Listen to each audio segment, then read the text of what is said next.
जी R Maharashtra या YouTube चॅनलवरती आपले सहर्ष स्वागत आहे. तर आज आपण पाहणार आहोत की 7व्या वेतन आयोगानुसार ग्रॅज्युएटी कशी काढायची. ज्यावेळेस आपण रिटायर होतो त्यावेळेस ग्रॅज्युएटी कशी काढली जाते किंवा किती ग्रॅज्युएटी आपल्याला अंदाजे मिळेल हे आज आपण पाहणार आहोत.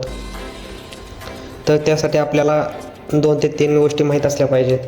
ते म्हणजे शेवटचे बेसिक आपले, त्यानंतर जन्मदिनांक, त्यानंतर नियुक्ती दिनांक व निवृत्ती दिनांक. ह्या 4 गोष्टी आपल्याला माहीत पाहिजेत. त्यानुसारच आपण सूत्र वापरून ग्रॅज्युएटी अंदाजे आपल्याला किती मिळू शकते ते आपण पाहणार आहोत. चला तर एक उदाहरणासहित आपण समजून घेऊ. एक मी उदाहरण घेतलं आहे की 77,800 रुपये शेवटचं बेसिक आहे त्या कर्मचाऱ्याचं.